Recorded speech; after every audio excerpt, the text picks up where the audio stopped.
Operation blue giant, தூக்கப்படும் திமுகவின் top தலைகள், விஜய் கைது செய்யும் 5 பெரிய மீன்கள். தமிழக அரசியல் களம் இதுவரைக்கும் கண்டிடாத ஒரு மாபெரும் திருப்பத்தை நோக்கி நகர்ந்துகிட்டு இருக்கிறதா தலைநகர வட்டாரங்கள்ல இருந்து அதிர்ச்சியூட்டக்கூடிய தகவல்கள் கசிஞ்சிருக்கு. தமிழகத்துல புதிய முதலமைச்சரா பொறுப்பேற்றிருக்கக்கூடிய தமிழக வெற்றி கழகத்தோட தலைவர் விஜய் திமுகவோட முக்கிய புள்ளிகளை குறிவச்சு ஒரு ரகசிய அதிரடி திட்டத்தை தீட்டி இருக்கிறதா தற்போதைய அரசியல் வட்டாரங்கள்ல பரபரப்பா பேசப்படுது.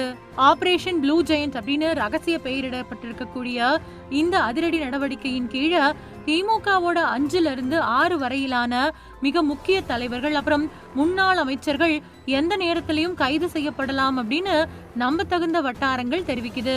சமீபத்துல நடந்து முடிஞ்ச சட்டமன்ற தேர்தல்ல 60 ஆண்டுகால திராவிட அரசியல் பாரம்பரியத்தை உடைச்சு புதிய முதலமைச்சரா பொறுப்பேற்றிருக்கக்கூடிய விஜய் தன்னோட தேர்தல் பிரச்சாரங்கள் அப்போ ஊழலுக்கு எதிராக கடுமையான ஆக்ஷன்கள் எடுக்கப்படும் அப்படின்னு குறிப்பிட்டிருந்தாரு. அதன் தொடர்ச்சியாவே இந்த ஆபரேஷன் ப்ளூ ஜெயண்ட் திட்டம் ரகசியமா வகுக்கப்பட்டிருக்கிறதா சொல்லப்படுது.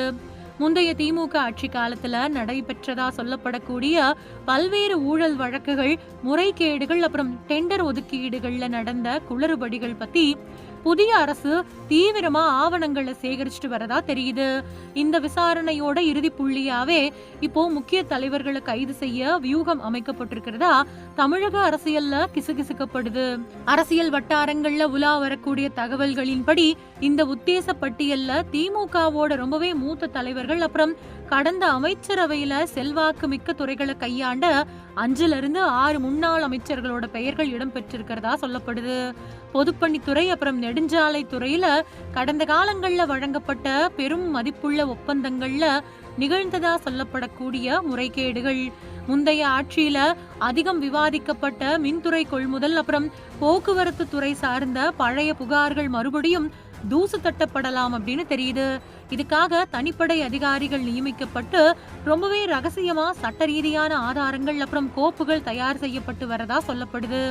இந்த உத்தேச ஆபரேஷன் ப்ளூ ஜெயண்ட் பத்தின தகவல்கள் பரவ தொடங்கினதை தொடர்ந்து திமுக தரப்புல கடும் அதிர்ச்சியும் கொந்தளிப்பும் ஏற்பட்டிருக்கிறதா தெரியுது.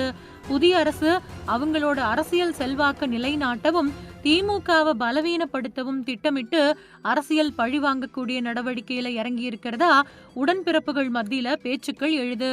இருந்தாலும் தற்போதைய ஆளுங்கட்சியான தாவேகா தரப்புல இருந்து இது பத்தி எந்த ஒரு அதிகாரப்பூர்வ அறிவிப்போ இல்லனா விளக்கமோ கொடுக்கப்படல. தாவேகாவோட முக்கிய நிர்வாகிகள் சில பேர் பேசும்போது சட்டமன்ற தேர்தல்ல மக்களுக்கு கொடுத்த வாக்குறுதியின்படி ஊழலற்ற வெளிப்படையான ஆட்சியை வழங்குறது தான் முதலமைச்சரோட நோக்கம், சட்டம் தன் கடமையை செய்யும் அப்படின்னு மட்டும் சுருக்கமா சொல்லிடுறாங்க. அரசியல் விமர்சகர்களோட கருத்துப்படி இந்த தகவல் வெறும் யூகமா இருக்கக்கூடிய பட்சத்துல பெரிய பாதிப்பு இருக்காது. ஆனா உண்மையிலேயே ஆபரேஷன் ப்ளூ ஜெயண்ட் அப்படிங்கிற பெயர்ல முன்னாள் அமைச்சர்கள் மேல சட்டப்பூர்வ நடவடிக்கைகள் பாயும் அப்படின்னா அது தமிழக அரசியல்ல ஒரு மிகப்பெரிய புயலை கிளப்பும் அப்படிங்கறதுல சந்தேகம் இல்ல. கடந்த சில தினங்களாவே சென்னை அப்புறம் முக்கிய மாவட்டங்களோட உளவுத்துறை அதிகாரிகள் அப்புறம் உயர் போலீஸ் அதிகாரிகள் மத்தியில தொடர் ஆலோசனைகள் நடந்துட்டு வரதா சொல்லப்படக்கூடிய நிலையில இந்த ஆபரேஷன் ப்ளூ ஜெயண்ட் அப்படிங்கிற வார்த்தை தமிழக அரசியல் வட்டாரங்களை உலுக்கி எடுத்துட்டு வருது. ஒருத்திருந்து பார்க்கலாம் இது வெறும் அரசியல் புரளியா இல்ல அடுத்த சில நாட்கள்ல அரங்கேற போற நிஜமான அதிரடி ஆக்ஷனா அப்படின்னு.